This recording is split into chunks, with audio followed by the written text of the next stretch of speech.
అందుకని స్వామి పైకి చూడడానికి ఏమిటో అందరిలా కాకుండా బేసికన్నులవాడు 3 కన్నులతో ఉంటాడన్నట్టు అనిపిస్తుంది. కానీ 3 కన్నులతో ఈ సమస్త జగత్తుని పోషిస్తూ ఉంటాడు. ఆయన జ్ఞానం ఇస్తూ ఉంటాడు, మోక్షం ఇస్తూ ఉంటాడు. అందుచేతనే మహానుభావుడు శంకరుడు త్రినేత్రుడయ్యాడు. ఆయన వ్యోమవత్ వ్యాప్తదేహాయ, ఆయన జుత్తు చూసినట్టయితే ఆయన్ని వ్యోమకేశుడు అని పిలిచారు. శంకరుడి తత్వం తెలుసుకోవడం చాలా ఆశ్చర్యంగా ఉంటుంది. ఆయన్ని చూస్తే ఆకాశం అంతా నీ జటాజూటం ఉంది అన్నారు. జుత్తుట పరమశివుడిది ఆకాశం అంతా నిండిపోయి ఉంటుందిట. ఇవిడ అంత తలకాయ ఎవరికైనా ఉంటుందా అండి అంటే వ్యోమకేశుడు అన్న అర్థం ఎందుకు చెప్పారంటే ఆకాశము శబ్దములకు ప్రతీక. పంచభూతములలో ఒకటైనటువంటి ఆకాశములోంచి శబ్దములోంచి సమస్తం పుట్టింది. అందుకే శంకరుడి కుడి చేతిలో ఢమరుకు ఉంటుంది. ఆ ఢమరుకని మొట్టమొదట 14 సార్లు మ్రోగించాడు ఆయన. అందులోంచి మాహేశ్వర సూత్రములు వచ్చి అందులోంచి సమస్త సాహిత్యము వాంగ్మయము పుట్టాయి. అందుకని వాంగ్మయానికి అంతటికీ కూడా దిక్కు పరమశివుడు. ఆయన పాదములు పట్టుకుంటే తప్ప జ్ఞానం భాషించదు. ఎవరు శంకరుని పాదములు పట్టుకుంటారో అటువంటి వారికి మాత్రమే పూర్ణమైన జ్ఞానం వస్తుంది. అందుకే పోతన గారు చూడండి, భాగవతం చెప్పుకున్నది విష్ణు కథ, ఆయన ఇలవేల్పు దుర్గాదేవి, ఆయన పుట్టింది పరమశైవ కుటుంబం, ఆయన చెప్పుకున్నది విష్ణు కథ, ఆయన చెప్పింది పలికిడిది భాగవతమట పలికించు విభుండు రామభద్రుండట నే పలికిన భవహరమగునట పలికిద వేరొండు గాథ పలుకగనేలా. పోతన గారు చిరస్థాయిగా ఉండిపోవడానికి కారణం ఏమిటో తెలుసా అండి? అంత శివ కేశవ అభేద తత్వాన్ని చూపించారు ఆయన. పోతన గారు దశమస్కంధం రాసుకుంటున్నారు. పోతన గారు సొంతంగా రాసుకున్న పద్యం కాదది, దశమస్కంధం రాసుకుంటూ అనుభవించారు. వ్యాసుల వారు అనుభవించిన కన్నా కూడా ఎక్కువ అనుభవించారు పోతన గారు కృష్ణలీలల్ని. అందులో ఒకనాడు తల్లి చిన్న కృష్ణుడికి గజ్జెలు పెట్టింది కొత్తగా. ఆ కృష్ణుడు పాక్కుంటూ ముందుకెడుతున్నాడు. కొత్తగా గజ్జెలు పెట్టబడినటువంటి కాళ్ళేమో ముందుకి పాకుతుంటే కాళ్ళు గల్లు అనేవి. కాళ్ళకి గల్లు అనేటప్పటికి అమ్మో నా వెనకాతలు ఏదో వస్తోందని 2 అడుగులు పాకడం, వెనక్కి తిరిగి అమ్మ వంక చూసుకునేవాడు. ఎందుకని పిల్లలకి ఏదొచ్చినా అమ్మే రక్షకురాలు. వెనక్కి తిరిగి చూసేవాడు. అమ్మ అనేది నవ్వి ఏమిటో ఇంత పిరికివాడు, ఇంత మాయకుడి కృష్ణుడు పాపం తన కాళ్ళ గజ్జెలు గల్లు అంటుంటే భయపడిపోయి వెనక్కి తిరిగి చూస్తున్నాడు అనుకునేది. ఆ కుంతీదేవి దిప్పి పొడిచింది, కృష్ణ నీ భయాన్ని చూసి భయానికి భయం వేసిందండి. శ్రీకృష్ణ యదుభూషణ నరసక శృంగార రత్నాకర లోకద్రోహి నరేంద్ర వంశదమన లోకేశ్వరా దేవత నీక బ్రాహ్మణ గోగణాత్యహరణ నిర్వాణ సంధాయక నీకున్ మృక్యత త్రుంపవే భవలతల్లిచాను కంపానిధి అని స్తోత్రం చేసింది ఆయన్ని. ఆ కృష్ణ పరమాత్మ ముందుకి వెడుతుంటే గజ్జలు గల్లు గల్లు గల్లు అన్నాయి. అనేసరికి కొంచెం ముందుకెళ్ళి అమ్మోన వెనకాతలు ఏదో వచ్చేస్తోందని మళ్ళీ వెనక్కి తిరిగాడు. అమ్మ పకపకా నవ్వుతోంది. అమ్మోన వెనకాతలు ఏదో వచ్చేస్తోందని గబగబ గబగబ పాక్కుంటూ అమ్మ దగ్గరికి వచ్చేస్తున్నాడు. గబగబా పాకడంలో కాలి గజ్జలు కూడా గల్లు గల్లు గల్లు గల్లు గల్లు గల్లు అన్నాయి. గబగబా పాక్కుంటూ వచ్చి అమ్మ ఒళ్ళో గభాలన పడిపోయాడు. పడిపోతే ఆ పిచ్చి తల్లి యశోద, అందుకే అమ్మ అంతలా పిచ్చితనంతో పెంచింది కాబట్టి ఇవాళ వెంకటాచలంలో ఒకడు మాత అయ్యింది తల్లి. యశోదమ్మ పొంగిపోయి అయ్యో కృష్ణ నీ కాళ్ళ గజ్జలు కట్టాను నాన్న అని ఆ కాలు తీసి చేతిలో పెట్టుకుని ఇలా ఇలా మోగించి చూపించింది. కృష్ణ చూసావా గజ్జలు రా, భయం లేదని. ఏం పాదాలంటే ఆ పాదాలు, అవి దర్శనం చేద్దామంటే దొరకనటువంటి పాదాలు. ఆ చేతులేం మామూలు చేతుల స్వామివి. ఆదిన్ శ్రీసతి కొప్పుపై తనువుపై సంసోత్తరీయంబుపై పాదాబ్జంబులపై కపోలతటిపై పాలిండ్లపై నూత్న మర్యాదం చెందుకరంబు క్రిందకుట ఆపై నాకరంబుంటమేల్ కాదే రాజ్యము గిజ్జమున్ చటతమే కాయంబు నాపాయమే అన్నాడు బలిచక్రవర్తి. అటువంటి చేతులు, అటువంటి పాదముల పాదములు బ్రహ్మ కడిగిన పాదము, బ్రహ్మము తానిని పాదము అని పొంగిపోయారు అన్నమాచార్యుల వారు. అటువంటి పాదాన్ని చేతిలో పట్టుకుని చూడటమా ఎంత అదృష్టవంతురాలా యశోద అని చూపిస్తే ఏమీ ఎరగని వాళ్ళే వెళ్లి మట్టిలో ఆడుకుంటున్నట్ట. ఆడుకుంటూ ఆ పిల్లల్లాగా ఒళ్ళు మట్టి అంతా తీసి ఒంటి మీద పోసుకున్నాడు. చక్కగా ఇలా కూర్చున్నాడు, 2 కాళ్ళు జాపుకున్నాడు. అమ్మ మంచి పట్టుపుట్టం కట్టింది, ఒళ్ళంతా నగలు పెట్టింది. గజస్నానం అంటారు, పిల్లల్ని తల్లులు దెబ్బలాడుతుంటారు.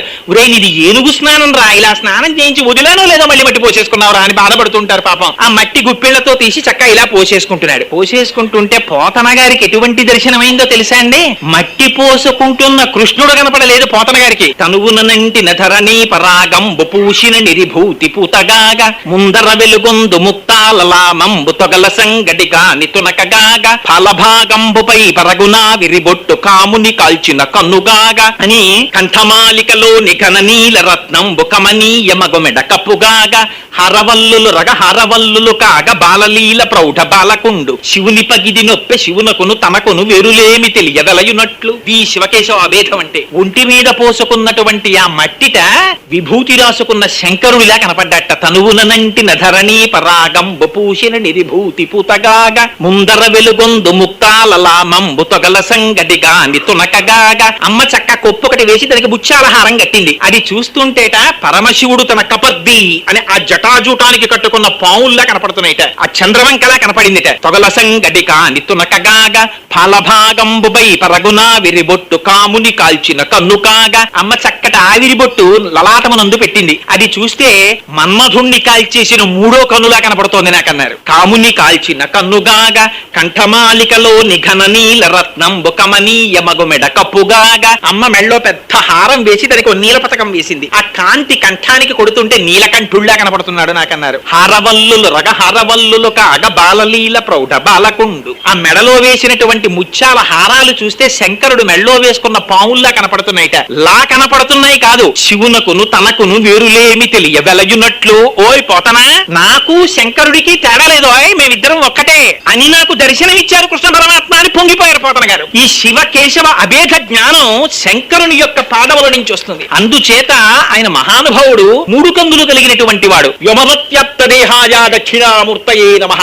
అనంతమై ఆకాశమంతా నిండి నిబిడీకృతమైనటువంటి జటాజూటమును కలిగినటువంటి వాడు. కపర్ది అని పిలుస్తారు ఆయన్ని. నిన్నటి రోజున చెప్పానే, రంగత్తుంగ తరంగ సంఘములతో రంజిల్లు ఘోషంబుతో బంగారంబకు పొంగుతో నురగతో పువ్వాట తుంపర్లతో భంగుల్ సల్పుచు జంఘలించుత నభోభాగము నుండి జారం గంగమ్మను దల్చితే శరమునన్ రంజిల్లుతున్ శంకర. అంత పెద్ద జటాజూటంలోకి ఆ గంగని పట్టినటువంటి మహానుభావుడైన. తాం వీరనాణ్యం పశ్యామి శూలినః అన్నారు బ్రహ్మగారు. పరమశివుడు తప్ప ఎవడు పట్టగలడు ఆ గంగని, ఆయన ఒక్కడు పట్టగలడు, ఆయన్ని ప్రార్థన చేయమన్నారు భగీరథుడిని. అందుచేత అదిగో అది కపర్ది అంటే.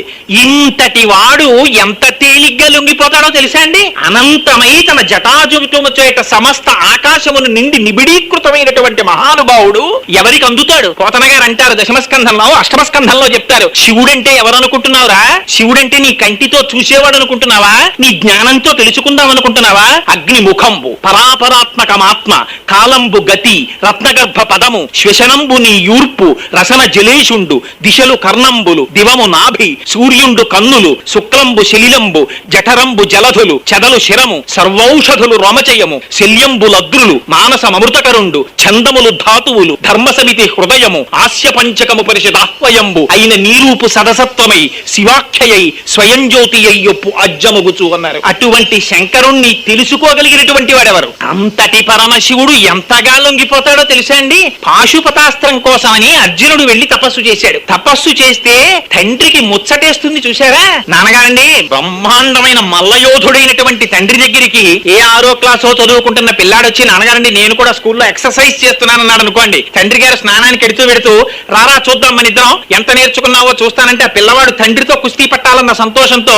ఎగిరి తండ్రి గారిని ఒక్క దెబ్బ కొట్టి గట్టిగా కౌగిలించుకుని ఏడి చేస్తూ ఎలా అయినా సరే తండ్రిని ఓడించేయాలని కింద పడిపోయి మీద పడిపోయింది గుద్దేస్తే ఆ తండ్రి ఎంత సంతోషపడిపోతాడో, తన బలాన్ని చూపించి నొక్కేస్తాడా? వాడు చేస్తున్న ప్రక్రియను చూసి మురిసిపోతాడు. అలా అసలు పాశుపతాస్త్రం ఇస్తే ఎలా ప్రయోగిస్తాడో చూద్దామని తాను కూడా ఏమీ తెలియనటువంటి వాళ్ళ ఒక అడవి పందిని సంహరించడానికి వచ్చిన కిరాతుల్లో వచ్చాడు. వస్తే ఆ బాణాలు తీసేశాడు, గాంధీవన్ తీసేశాడు, అన్ని తీసేశాడు. ఏం చేస్తాడో చూద్దాం అనుకున్నాడు. పిల్లాడు తండ్రి మీద కోపంతో తిరగబడిపోయినట్టు కోదండంబుల నిట్టులుండరు జటా కోటీరముల్ కుక్షి వక్షోదేశంబుల నంసభాగముల సక్రోధంబునన్ వేయుచున్ రోదోంతంబుల నట్టహాసముల నార్పుల్ పిక్కటిల్లంగా బహాదర్పంబున మల్ల సంగరము సేయంజొచ్చిరి రుద్రార్జునులు అంటారు కిరాతార్జునీయంలో. ఆ లేచి కోపం వచ్చి కోదండం తీసి పరమశివుని యొక్క శిరస్సు మీద ఒక్క ప్రహారం చేశాడు. దెబ్బతిన్నాడు మహానుభావుడు. పొంగిపోయాట. ఓర్ని ఎంత పరాక్రమం చూపించావురా అని ఒక్కసారి తన స్వరూపాన్ని మంగళప్రదంగా దర్శనమిచ్చాడు. పొంగిపోయాడు అర్జునుడు. ఎంత సులభుడో చూడండి. స్తోత్రం చేశాడు. స్వామి ఎంత అదృష్టమయ్యా,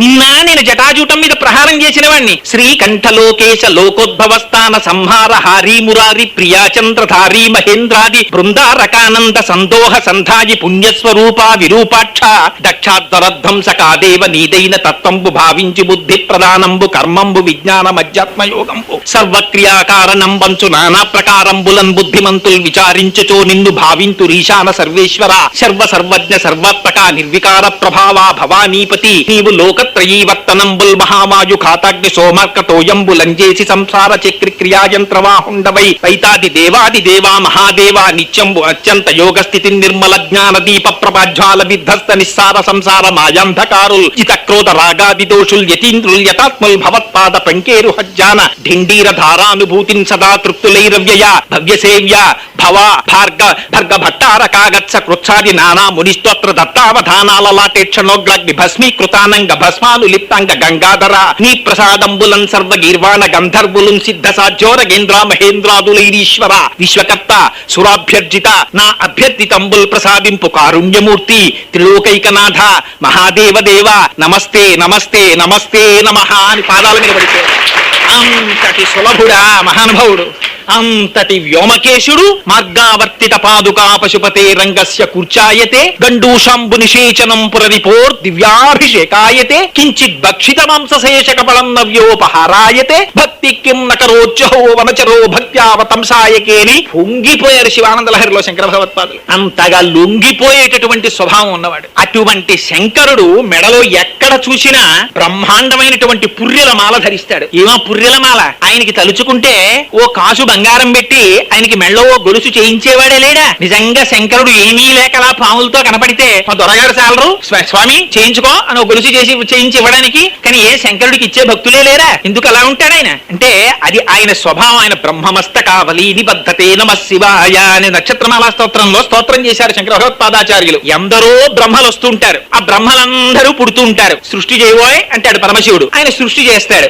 చిట్ట చివర ఆ బ్రహ్మగారికి కూడా ఆయుర్దాయం తీరిపోయి వెళ్ళిపోతాడు. అయ్యో ఈయన కూడా వెళ్ళిపోవడమా, బొత్తిగా నేను చెప్తే పాపం వేదాన్ని నమ్ముకుని సృష్టి చేసిన వాడు ఈయన కపాలం కూడా శ్మశానంలో పడిపోవడమే అని తీసి గౌరవంగా మెళ్ళలో పెట్టుకున్నట్టు హారం కింద పెట్టుకుని అలా మెల్లిగా పెరిగిపోయి ఆ బ్రహ్మమస్తకావలి నిబద్ధతే నమః శివాయ ఎంత పెద్ద పుర్రెల మాలై కూర్చుందంటే అదొక పెద్ద హారం. ఎందుకు ఈ పుర్రెల హారం? ఆయనకి చేతకాక వేసుకోలేదు, తన భక్తుడైనటువంటి బ్రహ్మగారిని కటాక్షించడానికి మెళ్ళలో వేసుకున్నాడు. ఇంతమంది బ్రహ్మలు వెళ్ళిపోయారు, ఆయన మాత్రం అలాగే ఉండిపోయాడు. అది శంకరుడు అంటే. అందుకే శంకరుని యొక్క తత్వాన్ని అర్థం చేసుకోవడం ఎవ్వరి తరం కాదు. శివమహాపురాణంలో పార్వతీ కళ్యాణ ఘట్టంలో ఒక సందర్భం చెప్తారు. మేనకా హిమవంతులు ఇద్దరు కూడా అంతఃపురంలో గవాక్షంలో నించున్నారు. మేనకాదేవి అప్పటి వరకు అల్లుడిని చూడలేదు. అడిగింది నారదుణ్ణి పక్కన పెట్టుకుని, మా అల్లుడు ఎలా ఉంటాడు చూపించు, మా అమ్మాయి చాలా అందగత్తె పార్వతీదేవి ఉంది. అమ్మా చూడు అదిగో శివ కళ్యాణానికి ఎక్కడెక్కడి వాళ్ళు వచ్చేస్తున్నారు చూడండి అమ్మా అన్నారు. ఆయన వెంట రారండి.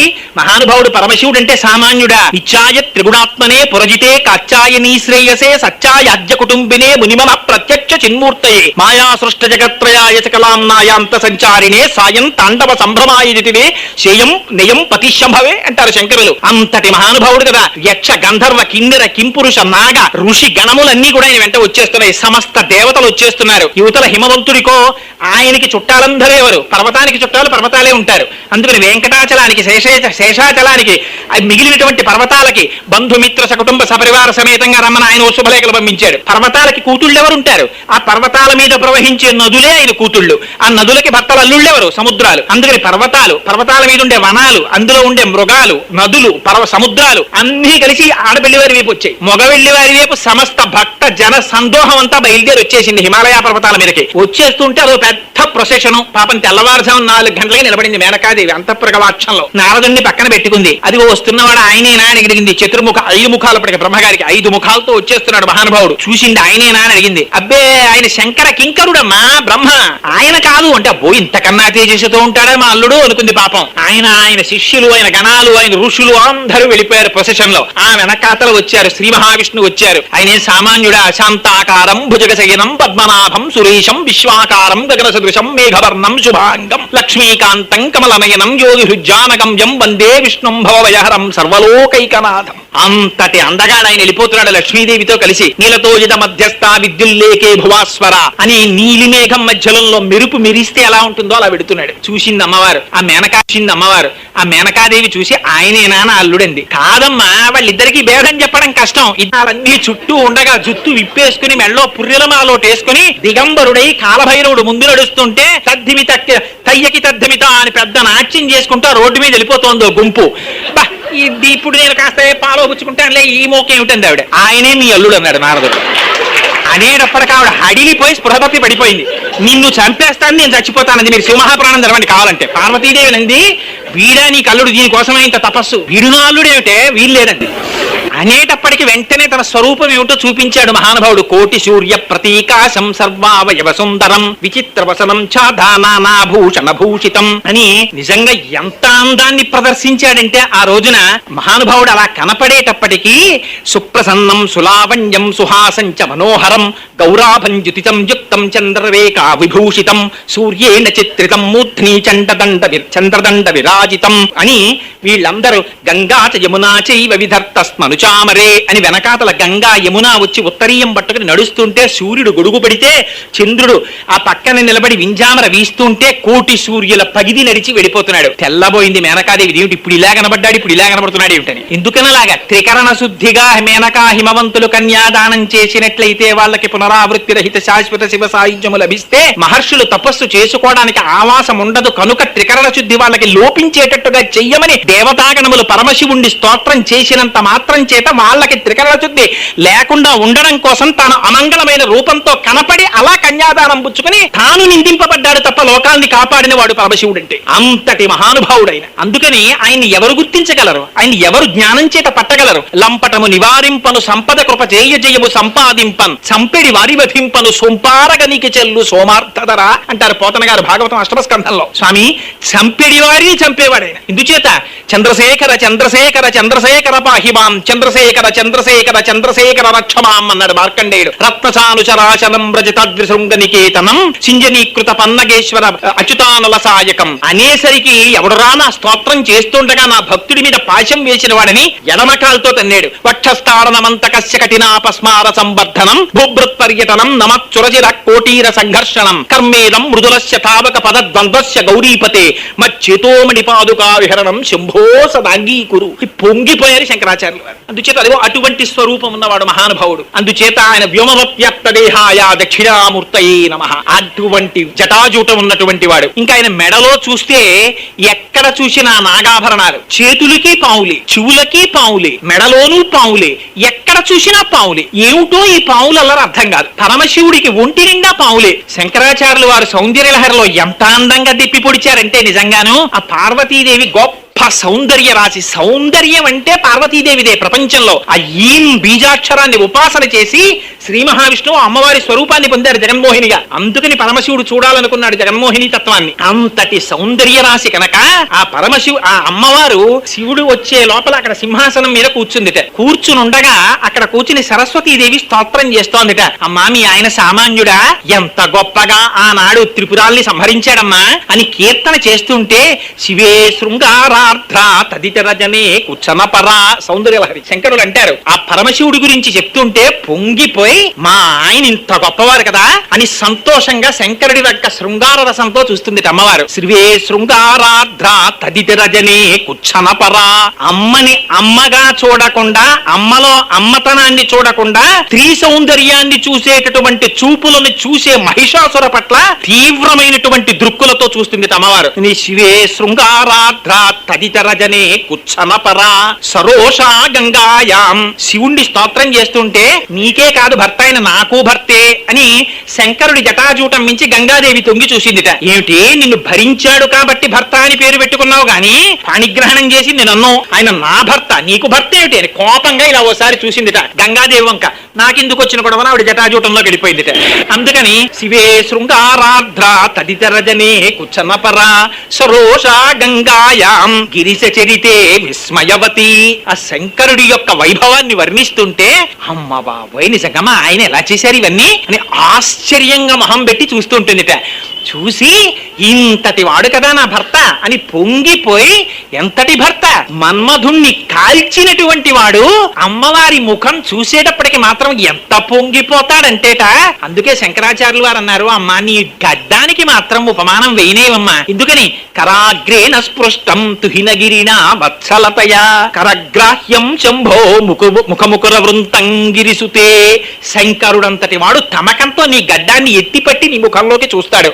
ఆయనకి మరులు కల్పించిన సౌందర్యం ఇది. ఎంత అందగత్తెవమ్మా అంటారు పార్వతీదేవిని. ఆ తల్లిట పొంగిపోయి ఇంత వాడు కదా నా భర్త అని సంతోషంగా ఆయన చెయ్యిలా పట్టుకోబోయిందిట. పట్టుకోబోయేటప్పటికి ఆయన చెవి చేతికి చుట్టుకున్న పిల్లపాము ఒకటి పాకి ఆవిడ చెయ్యి మీదకి ఎక్కిందిట. ఎక్కేటప్పటికి మధ్యలో ఇవొకటి అని గభాలన హరాహిభ్యో భీత, అమ్మో పాములని అమ్మవారు భయంగా మొహం పట్టిందిట. హరాహిభ్యో భీత అని సరసిరుహసౌ భాగ్యజననీం, ఆ తామర పువ్వుల్ని జయించినటువంటి కన్నులు, సఖీషు స్మేరా తే చిలికెత్తెలతో హాస్యరసం, మయి జనని దృష్టి కరుణ నా యందు కారుణ్యం అని. అది ఇప్పుడు మళ్ళీ ఇప్పుడు నేను ఆ సౌందర్యలహరి శ్లోకం వరసాలు అవన్నీ మళ్ళీ అందులోకి ఎడితే నీ మోహం నిన్నేమో ఈ శివుడు గురించి చెప్పరా అంటే మళ్ళీ నువ్వు అందులోకి పోయావు.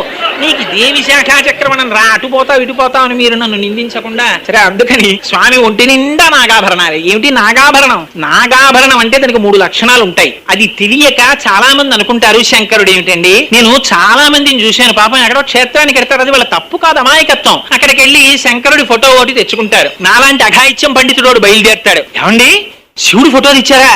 కొంపలు అడిపోతాయి, ఇంట్లో పెట్టుకుంటారేంటి, గుళ్ళో పెట్టేయండి అంటాడు. మర్నాడు పొద్దున్నే పాపం కొంగుచాట్న పెట్టి పట్టుకొచ్చేసి చీకటి పడకుండా ఏ చండికేశ్వరుడి దగ్గర ఏ నూతి పక్కనో ఎక్కడో పెట్టేసి వెళ్ళిపోతుంటారు. ఏ అర్చకుడో ఏ నీళ్లు తోడుకోవడానికో వచ్చి ఏమ్మా ఇక్కడ పెట్టేశారే, నిన్ననేగా వెళ్ళొచ్చారు కాశీ అంటే ఇంట్లో పెట్టుకోకూడదు అన్నారు లేండి అంటారు. అఘాయిత్యం పండితుడు మాట ఎక్కువ, అసలు చెప్పిన వాడి మాట ఎవరికి అక్కర్లేదు, కలియుగం. అందుకని అక్కడ తీసుకొచ్చి వదిలిపెట్టేస్తుంటారు. ఎందుకని? అమ్మా ఆయన మెళ్ళలో పాములు ఇవి వేసుకుంటాడండి, ఇంట్లో పెట్టుకోకూడదు. ఇటు పాములు వేసుకుంటాడంటే నిజంగా పాములు వేసుకుంటాడనేది అని అర్థం. పాములు వేసుకుంటాడంటే అదొక సింబాలిజం, దాన్ని అర్థం చేసుకో ఈశ్వరతత్వాన్ని. పావులంటే 3 లక్షణాలు ఉంటాయి. అసలు నాగభూషణుడు అన్న నామం ఒక్కదాన్ని ఒక రోజంతా ఉపన్యాసం చెప్పచ్చండి. ఎందుకు ఆయనకి నాగభూషణుడు అంటారని. 3 లక్షణాలు ఉంటాయి పావుకి. పాము మృత్యువునకు చిహ్నము, పాము కాలమునకు చిహ్నము, పాము కామోపభోగమునకు చిహ్నము. 3 గుర్తులు పాముకి. పాము కరిస్తే ప్రాణం పోతుంది, అందుకే అమ్మో పాము అంటారు. పాము అంటే ఎందుకంత భయం? ఏదో చీమంటే ఓసారి కుడితే ఏదో గోకేసుకుంటే అయిపోతుంది. పాము ఓసారి కుట్టేస్తే పోనిద్దు, పాపం దాని సరదా తీరిపోతుందంటే ఏం ఊరుకోలేదు. ఓసారి కరిచేసిందంటే పోయిందంటే ప్రాణం. అందుకని సంసార సర్పదష్టానాం జంతునాం వివేకినాం కాలసర్పము అంటారు. కాలము సర్పము రూపమై కరుస్తుంది, వాడు మృత్యువు పాలవుతాడు. అందుచేత మృత్యువుని పాముతో సంకేతిస్తారు. ఆయన పావుని మెడలో వేసుకుంటాడు. అంటే నేను మృత్యుంజయుడను, నాకు మృత్యువు లేదు, అందరిలా శరీరమును పొంది శరీరము పడిపోయేటటువంటి స్వభావం ఉన్నవాడను కాను. 1. 2 కాయిల్స్ ఆఫ్ టైం అంటారు. అంటే కాలము యొక్క స్థితిని చూపిస్తుంది పాము. పాము పుట్టలోకి వెళ్ళి పడుకుంటుంది, పుట్టలోంచి బయటికి వస్తుంది. వచ్చేటప్పుడు చాలా జాగ్రత్తగా వస్తుంది, బయటికి వచ్చి తోక వరకు బయటికి వచ్చి వంకర్లగా పాకి వెళ్ళిపోతుంటుంది. కాలము కూడా అలాగే పాకి వెళ్ళిపోతుంది. కాలము భయానకము. తెలియనటువంటి వాడు ఏమనుకుంటారంటే అసంకల్పితమేవేహాయదకస్మాత్ ప్రవర్తతే నివర్త్యారంభమారబ్ధం నమ దైవస్య కర్మ తత్తన్నారు అయోధ్యకాండలో వాల్మీకి మహర్షి. కాలోహి బలవాన్ కర్త సతతం సుఖ దుఃఖయోహో నరాణాం పరతంత్రాణాం పుణ్య పాపానుయోగత అంటారు దేవి భాగవతంలో వ్యాస భగవానుడు. కాలస్వరూపంలోనే పరమాత్మ మన యొక్క సుఖ దుఃఖములకు మనం చేసుకున్నటువంటి కర్మకి ఫలితాన్ని ఇస్తుంటారు. అందుకే మన వాళ్ళు తెలిసో తెలియకో ఆ మాట అనేస్తుంటారు. ఏమంటే పంతులు గారిని కుక్క కరిచేసిందిట అన్నారు అనుకోండి, అయ్యో పాపం అంటారంటే, అయ్యో వీడు ఏనాడో ఏ జన్మలోనో ఏ కుక్కనో నిష్కారణంగా కొట్టినటువంటి పాప బలము ఈనాడు ప్రారంధమై కుక్క రూపంలో వీడిని కర్మబడినది అని వాళ్ళు సిద్ధాంతం చేసినట్టు. అంత అనకుండా అయ్యో పాపం అంటారు. అయ్యో పాపం అంటే ఒకనాడు చేసుకున్న పాపం ఇవాళ ఫలితం ఇచ్చేసిందని దాని గుర్తు. అందుకని ఆ పాప ఫలాన్ని పుణ్య ఫలాన్ని పరమేశ్వరుడు ఇచ్చేస్తుంటాడు కాలస్వరూపంలో. అందుకని కాలము చేత ఇవ్వబడుతుంది. కాలస్వరూపమే పావు. 3వది కామోపభోగ జీవనము. కుండలిని అని మనకు ఒకటి ఉంటుంది, అది శ్రీ విద్యా సంప్రదాయం. ఆ మూలాధార చక్రం దగ్గర చుట్టుకుని పడుకుంటుంది. ఏ bad snake and a good snake అని చంద్రశేఖర పరమాచార్యులు వారు కంచిపీఠంలో ఒకసారి ఉపన్యాసం చేశారు. ఎంత మహోత్కృష్టమైన ప్రసంగం అంటే మీరు చూడండి. విచిత్రం ఏమిటంటే మనకి పావు ప్రధానంగా కనపడేటటువంటిది ప్రతి దేవతకి కనపడుతుంది. విఘ్నేశ్వరుణ్ణి చూడండి, ఆ మొలకి పావు కట్టుకుని ఉంటాడు. శ్రీమన్నారాయణుడు సాక్షాత్తుగా పావు మీద పడుకుంటాడు. పరమశివుడు మెళ్ళలో పావులు వేసుకుంటాడు. అసలు నిజంగా వీళ్ళ వెహికల్స్ అన్ని బయట పార్కింగ్ లో పెట్టారనుకోండి, అసలు వాళ్ళ ఇంట్లో హడలెత్తిపోవాలి. ఎందుకో తెలుసా అండి? శంకరుడి వాహనం వృషభం అక్కడ పడుకుంది అనుకోండి, అమ్మవారి వాహనం పెద్ద పులి లేదా సింహం, ఈ 2 పక్క పక్కన ఉంటాయా? విఘ్నేశ్వరుడి వాహనం ఎలుక, సుబ్రహ్మణ్యేశ్వర స్వామి వారి వాహనం నెమలి. ఆయనది నాగస్వరూపం కింద చూపిస్తూ ఉంటారు. అసలు నెమలికి పావుకి పడుతుందా? పడదు. పాముకి శత్రువులు శాస్త్రంలో ప్రధానంగా 3. ఏమిటవి? 1 గరుత్మంతుడు, ఆ గరుత్మంతుడి చేత పాములు సంహరింపబడతాయి. 2వది ముంగిస. ముంగిస పావుని సంహరిస్తుంది. మూడవది నెమలి. నెమలి పావుని సంహరిస్తుంది. మీరు చూడండి, సుబ్రహ్మణ్యుడు కామము లేనివాడికి కలిగిన కొడుకు, పరమశివ పుత్రుడు సుబ్రహ్మణ్యుడు. మళ్ళీ అదంతా చాలా చిత్రమైన గాథ. అలా ఎందుకు వస్తుంది ఇప్పుడు దాని ఊసు మనకి ఎందుకు కానండి. సుబ్రహ్మణ్యుడు నెమలి మీద కూర్చుంటాడు. ఆ నెమలి మీద కూర్చుంటే కింద పావు ఉంటుంది. అదేట పావు నెమలి శత్రువులు కదా, అలా ఎలా ఉంటాయి? ఆ గరుత్మంతుడు వాహనం బయట ఉంటుంది, శేషుడి మీద ఈయన పడుకుంటాడు. ఆయన్ని చూడగానే ఈ పాము గబగబా చొట్లిప్పేసుకుని పారిపోయి ఎక్కడికో పోవద్దది. దీని మీద పడుకుంటాడు, దాని మీద ఎక్కుతూ ఉంటాడు. వీళ్ళిద్దరికి శత్రుత్వం కాదు. ఏమిటివన్నీ నిజంగా అలా ఉంటాయా? తెలిసి తెలియని వాళ్ళు అంటారు, ఏమిటోనండి మీ స్వామి పాము మీద పడుకుంటాడు, పక్షి ఎక్కుతూ ఉంటాడు, ఆ పక్షిని చూసి పాము పారిపోదా? బయట పులి ఆవు ఎలా పడుకుంటాయండి? ఆ ఎద్దుని పులి తినేదా? వీళ్ళిద్దరు లోపల ఎప్పుడు కిటికీలోంచి చూసి హాయ్ హాయ్ అంటుంటారా? అంటుంటారు. ఇవన్నీ నిజమా? అందులో ఉన్న అంతరార్థాన్ని తెలుసుకో. అంటే ఏమిటి దాని అర్థం? మనకున్న కుండలిని శక్తిని కామోపభోగ జీవితము కొరకై వెచ్చించడం అనేటటువంటిది తుచ్చమైన సుఖమును ఆకాంక్షించుట. అలా కాకుండా వీర్య శక్తిని ఊర్ధ్వముఖంగా కుండలిని శక్తిగా పైకి తీసుకువెళ్ళగలిగితే అక్కడ అమృత దర్శనం అవుతుంది, సహస్రార దర్శనం అవుతుంది. అదే పాము సంసారమునందు ప్రవర్తిస్తే దుఃఖహేతువు. అదే పాము భగవంతుని వైపుకి నడిపిస్తే సుఖహేతువు. పరమశివుడు మెడలో పాములు వేసుకుంటాడు, తల మీద చంద్ర వంకని పెట్టుకుంటాడు. పెట్టుకున్నది చంద్ర బింబమును కాదు, మీరు గుర్తు పెట్టుకోవాలి. చంద్ర వంక ఉంటుందంటే. చంద్రవంక ఉండడం ఏమిటి? శంకరులు శివానంద లహరిలో మొట్టమొదటి శ్లోకంలో చెప్తారు ఈ రహస్యాన్ని. కళాభ్యాం చూడాలంకృత శశికళాభ్యాం నిజతపలాభ్యాం భక్తేషు ప్రకటిత బలాభ్యాం భవతు మే శివాభ్యాం అస్తోకత్రిభువన శివాభ్యాం హృది పునర్భవాభ్యాం ఆనంద స్ఫురదనుభవాభ్యాం నతిరియం అని. ఆయన చంద్రవంకని పెట్టుకోవడం అంటే చంద్రుడి యొక్క వృద్ధి, చంద్రుని యొక్క క్షయము, ఈ రెండింటి చేత కాలం నడుస్తుంటుంది. మీరు రోజు సంకల్పం చెప్తే ఏం చెప్తారు? ఏదో కార్తీక మాసే శుక్లపక్షే ఏదో నవమ్యాం అతి దశమ్యాం వాసర ఏదో భానువాసరే శుభనక్షత్ర శుభయోగతుపకరణ ఏవంగుడి విశేషణ విశిష్టాయాం శుభ్రదో శ్రీమాన్ శ్రీమత ఏదో సమస్తం చెప్తాం. ఇంకా అందుకని రోజు ఏం చెప్తారు? శుక్లపక్ష కృష్ణపక్షములతో తిథులు చెప్తూ ఉంటారు. శుక్లపక్ష కృష్ణపక్ష రూపంలో కాలం నడిచి వెళ్ళిపోతోంది. ఆ నడిచి వెళ్ళిపోతున్నటువంటి కాలం ఏం చేస్తుంది? ఒకనాడు ఆ కాలమే మనని గ్రసిస్తుంది. మహాగ్రాస అని పేరు అమ్మవారికి. అందుకే అమ్మవారికి నకులి అని పేరు. లలితా సహస్రనామంలో అమ్మవారికో నామ ఉంది, మంత్రిని న్యస్తరాజ్యధూహు అని. మంత్రిని అమ్మవారికి నకులి అని మంత్రి. నకులి అంటే మొసలి, ముంగిస. ముంగిస పాముకి శత్రువు. అంటే ఏమిటి? అమ్మవారు కుండలిని శక్తిని వృద్ధి చేస్తుంది. అందుకని నకులీదేవి అని పేరు అమ్మవారికి. ఆ మంత్రికి రాజ్యభారం ఇచ్చి తను భక్తుల్ని కాపాడుతుంటుంది అమ్మవారు. సరే, అందుచేత శంకరుడి మాత్రం చంద్రవంకని ఇక్కడ ధరించాడు. 15 కళలు ఎక్కడి నుంచి వస్తాయో, 15 కళలు ఎందులోకి వెళ్ళిపోతాయో, ఆ 15 కళలని ఇచ్చి 15 కళలని పుచ్చుకునే 16వ కళ శంకరుని యొక్క జటాజూటమునందు ఉంది. అది అమ్మవారు అయ్యవారు ఇద్దరి యొక్క జటాజూటముల మీద ఉంటుంది, కిరీటం మీద. అంటే ఏమిటి?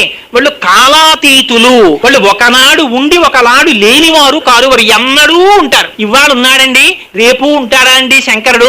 ఎల్లుండి ఉంటాడా అండి అని అడగకూడదు. ఎప్పుడూ ఉంటాడు. షడ్వికారములు ఉన్నటువంటి జగత్తుండదు గాని తదధిష్టానమైనటువంటి శంకరుడు మాత్రం ఎప్పుడూ ఉంటాడు. అందుకే కాలము చేత గ్రసింపబడేటటువంటి స్వభావం ఉన్న పదార్థాన్ని ఎవ్వరూ పుచ్చుకోకపోతే పరమశివుడు ఒక్కడు మాత్రమే పుచ్చుకుంటాడు. ఎందుకు పుచ్చుకుంటాడు? క్షీరసాగర మథనం చేశారు.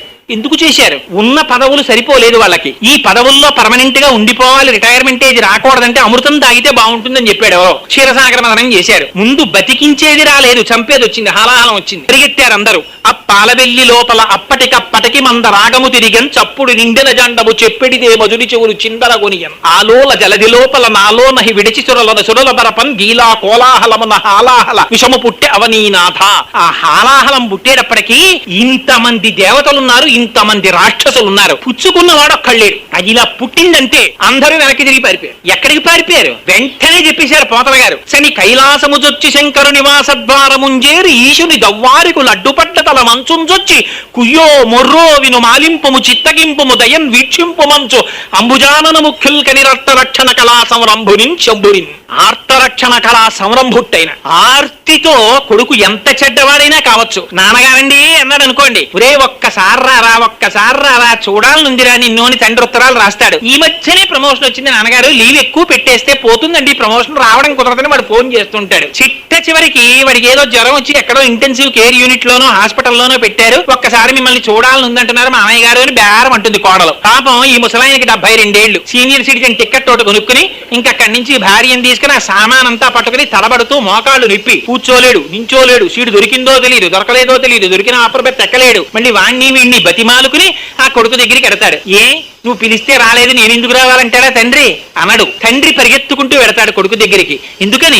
ఆర్తితో నాన్నగారండి ఒక్కసారి మిమ్మల్ని చూడాలనుందండి అని కొడుకు అంటే చాలు వెళ్ళిపోతాడు. ఆత్మరక్షణ కళా సౌరంభుని శంభుని వాళ్ళిద్దరూ తల్లిదండ్రులు, అందుకని పరిగెత్తుకుంటూ వెళ్ళారట పరమశివుడి దగ్గరికి. అయితే ఆయన ఏమనాలి? ఏరా మీరేమో ఇప్పటిదాకా వచ్చినవన్నీ బుచ్చేసుకున్నారా, హాలాహలం వస్తే నా దగ్గరికి వచ్చారా, అదేమన్నా థమ్సప్ప కోకోకోలా రాని తాగడానికి నేను బుచ్చేసుకున్నది అని అడగద్దండి ఆయన అన్నట్ట పార్వతీదేవి వంక తిరిగి, కంటే జగముల దుఃఖము వింటే జల జనిత విషపు వేడివి ప్రభువై యుంటకు ఆర్తుల ఆపద గెంటించుట దానఫలము దానం కీర్తి మృగాక్షి. పార్వతి చూసావా పిల్లలందరూ ఎలా ఏడుస్తున్నారో, పాపం హాలాహలం వచ్చేసిందిట, వాళ్ళని కాల్చేస్తోందిట, వాళ్ళని రక్షించకపోతే తల్లిదండ్రులం మనం ఉండి ప్రయోజనం ఏమిటి, రిటైర్ అయిపోయి ఎప్పుడన్నా ఆపద వస్తుందేమో, అనారోగ్యం వస్తుందేమో, హాస్పిటల్ ఖర్చు కానీ ఈయన 2 లక్షలు దాచుకుంటాడు బ్యాంకులో, వాడు ఉన్నదంతా మన్నన చేసేసి నాన్నగారంలో వెరికాకేస్తాడు. ఇప్పుడు ఉన్న దాంట్లోంచి వాడు 70,000 తీసి కొడుకు ఇచ్చేస్తుంటాడు. అంటే ఇది నేను ఎవరో ఒకరిని ఉద్దేశించి అంటున్న మాట కాదు సుమండి, అంటే తండ్రి యొక్క ఆర్తిని చెప్పడానికి చెప్తున్నాను. అందుకని పాపం ఆ పిల్లల్ని రక్షించడం కోసం తల్లిదండ్రుల ఆర్తి అటువంటిది. అందుకని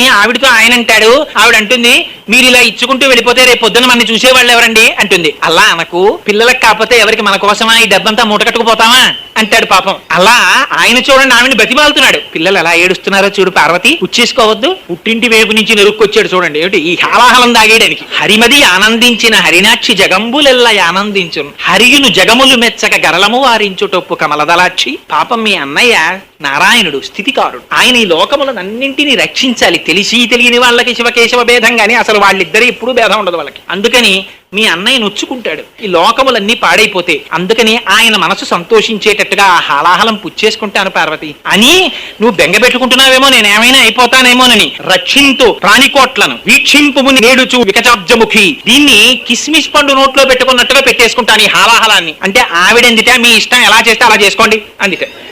అంటే ఇది విన్నారండి పరీక్ష. ఈయన అన్నారు, ఏమిటో సుఖమహర్షి మీరు ఇంత భాగవతం చెప్పారు బాగుంది, కానీ బుద్ధిగా ఎంత పనికి మాలిన భర్త అయినా, అందున జగత్తుకి అంతటికీ తల్లి కదా అమ్మవారు, భర్త హాలాహలం తాగేస్తానంటే ఎంత విసుగ్గా ఉంటే మాత్రం మీ ఇష్టం వచ్చినట్టు చేసుకోండి అంటుందా? అదేమిటండి బుద్ధి ఉందా లేదా? హాలాహలం తాగడం ఏంటి మీరు? నా మంగళసూత్రాలు నాకెక్కువ, నా పసుపు కుంకాలు మీరు తాగితే ఒప్పుకొనసమండి, తలుపులు తాళాలు వేసేయద్దు ఏమిటి అలా అంది ఏమిటండి అని అడిగారు. అడిగితే మహానుభావులు పోతన గారి ట్రాన్స్లేషను ఆయన నమ్ముకున్నారు పరమాత్మని, అందుకు పడ్డాయి ఆ మాటలు. బ్రింగిడివాడు విభుండని బ్రింగిడిదియు గరళమనియు మేలని ప్రజకు మింగమని సర్వమంగళ మంగళ సూత్రం మునెంత మది నమ్మినదో. ఆవిడ సర్వమంగళ భార్య అయ్యుండగా భర్తకి ఉపద్రవం వస్తుందా? మంగళ సూత్రాన్ని ఎంత నమ్మిందోనయ్యా, అందుకు తాగేమంది. ఆవిడకి భయం ఏమిటి? తాగేశారు పరమాత్మ. అది కూడా ఎలా తాగేశాట, ఆయన ఏం భయపడలేదట. బిక్కులాడుతూ అయ్యో తాగుతానని బాగుండదని చెప్పి దాన్ని ఏం పుచ్చుకోవడం కాదుట. తన చుట్టూ సురసంఘము జయ జయద్ధానంబులం బొబ్బిడన్ ఘనగంభీర రమంబుతో శివుడు లోకద్రోహి హుంపోకు రమ్మని కెంగేల తమల్చి కూర్చి కడిగానంకించి జంబూపలంబున సర్వంకషమున్ మహావిషమున్ ఆహారించే హేలాగతిన్ కదలంబారము పాప పేరు వడలన్ ఘర్మాంబుజాలంబు పుట్టదు నేత్రంబులు నెర్రబారము నిజ జూటాచంద్రుడున్ కందడున్ వదనాంబోజము వానదా విషమును ఆహ్వానించుచో డాయుచో పదిలంబై కడిచేయుచో దిగుచుచో భక్షించుచో మృంగుచో. ఆ ఎదురిళ్ళట రావే హలహలమా అన్నట్ట పిలిచేట, చేత్తో పట్టుకున్నట్ట ముద్ద చేసేట, నేరేడు పండంత చేసి నోట్లో పడేసుకుంటే చంద్రుడు కూడా కందలేదట. మా స్వామిని పట్టుకున్నా మాకేం భయం అన్నాయి.